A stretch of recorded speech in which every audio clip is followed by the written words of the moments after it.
Joke? Yun lang yun, yung map. No. Hindi ako makapagsalita. Okay lang yan, okay lang. Relax, relax, relax! Relax! Go ahead, say something. God, thank you kasi hindi na yung mga damon sa kalabaw yung mapagkakantaan ko.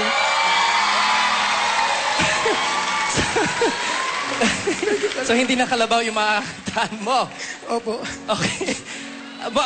Makakasundo ka naman sa mga ibang titira sa Academy. Sino pa ba ang gusto mo makasama? Si Ate Ikay po. Si Ate Ikay. So, sino pa po sa ibang headmaster? Headmaster, nandiyan po kayo? Hello? Sino pa po ang papasok? Wow. Ang fourth scholar ay isa sa mga pride ng Kabisayaan. Isang estudyanteng nag-aaral para umunlad ang bayan at umunlad sa buhay. Pero ngayon, isa ka na naming estudyante. Congratulations dahil from a physical therapy student, isa ka ng PDA scholar, Van Luel Pojas.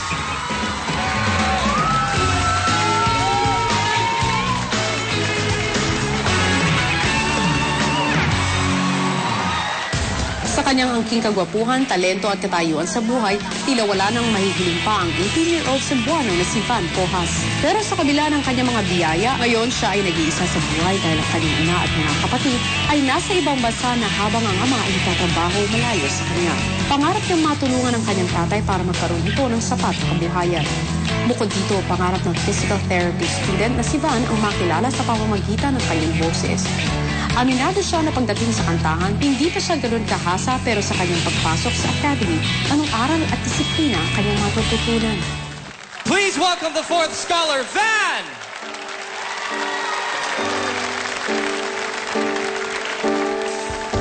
Sometimes I wonder if I'd ever make it through this world without having you. I just wouldn't have a clue. Sometimes I wanna give up, wanna give in, I wanna quit the fight. And then I see you, baby, make everything alright.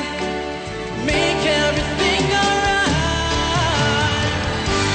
When I see you smile, I can face the world.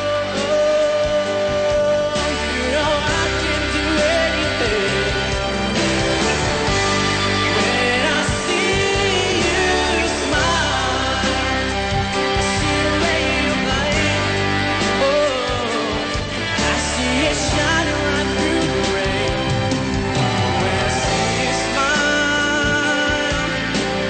baby, when I see you smile at me.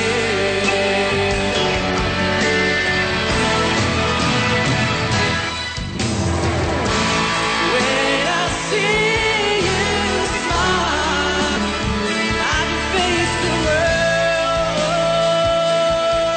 You know I can do anything. When I see you smile, baby, when I see you smile at me. Congratulations, Van! I'm here, bro. Don't leave me. At first, di na-agree ang mommy at girlfriend mo sa pagpasok sa Academy. Anong masasabi mo sa kanila ngayon? May mic ka rin. Sige, sige. Una sa lahat, payag na yung mama, Lens lang, payag na po silang dalawa. Payag na sila. Anong masasabi mo sa kanila? Nagpapasalamat ako sa suporta ninyong lahat at sa mga blessings na dumating sa aking buhay. Salamat po sa inyong lahat. Got it. So joining us now is our fellow scholar, and to the both of you, ibinigay na naming ang official Academy jackets and bag. Of course, kasama si Teacher Monet dyan, di ba? So Bugoy and Van, congratulations. You may now enter the Academy.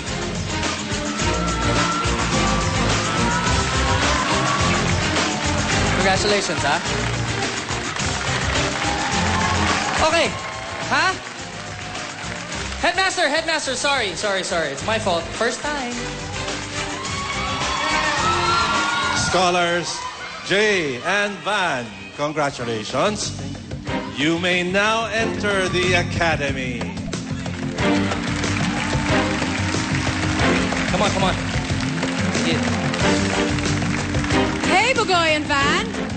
Mga kapamilya, dalawang magkaibang mundo. Dalawang lalaki na nagmula sa dalawang magkaibang mundo. Papasok sa loob ng academy. Bugoy, napaka-humbling naman ang iyong story. Mula sa isang pagiging farmer hanggang sa janitor. Anong nararamdaman mo ngayon na malapit ka na inches away from the academy? Sobrang saya po. Hanggang ngayon, overwhelmed ka pa rin. Samantala, ikaw naman, Van, isa kay estudyante, physical therapist. Ayan, alam niyo, sumakipot ang dinadaanan natin ngayon. Ganun talaga. Pero pagpasok niyo sa academy, maluwag na yan. Anong nararamdaman mo ngayon? Ayan, kasama mo yung mga mahal sa buhay. Bugoy and Van, congratulations! Nandito ang inyong mga family members. For Van, Mr. Limuel Paz is here, ang iyong daddy at si Patrick Paz. And for Bugoy, ang mga tita niya na sina Marlon and Noemi Reyes at hindi niya alam na susurpresahin siya today. Congratulations! Maaari na kayong pumasok sa loob ng academy. Bugoy, dito tayo. Alright, congratulations guys. This way. Good luck, Van. Please enter the academy with Bugoy.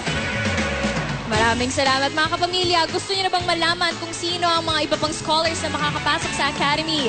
Susunod na po yan sa pagbabalik ng Pinoy Dream Academy Season 2 Dream Night. Sabi ko sa'yo, maniwala ka sa sarili mo. Hindi lang talaga. Sige. Labasin.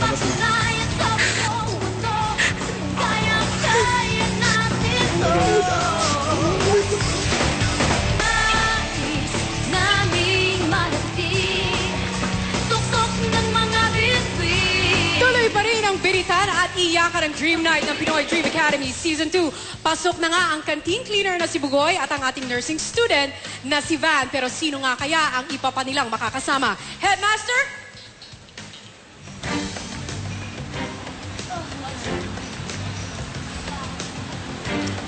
Ang fifth scholar ay isang butihing anak na nangangarap di lang para sa kanyang sarili, kundi para na rin sa kanyang mga magulang. We hope you will be a good scholar because you've shown you are a good son. Pasok ka sa Academy, June Ross Dio.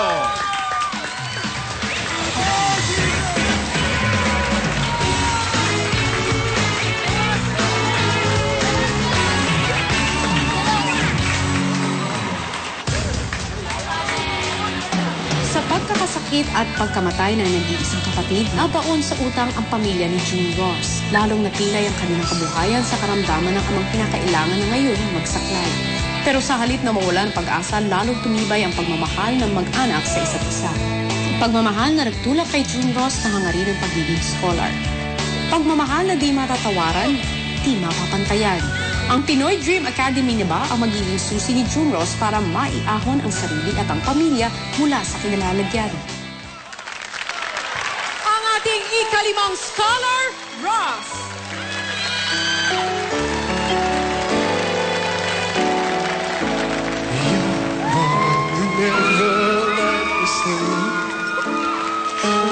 To my mind, down to my soul, you touch my lips. You're the one that never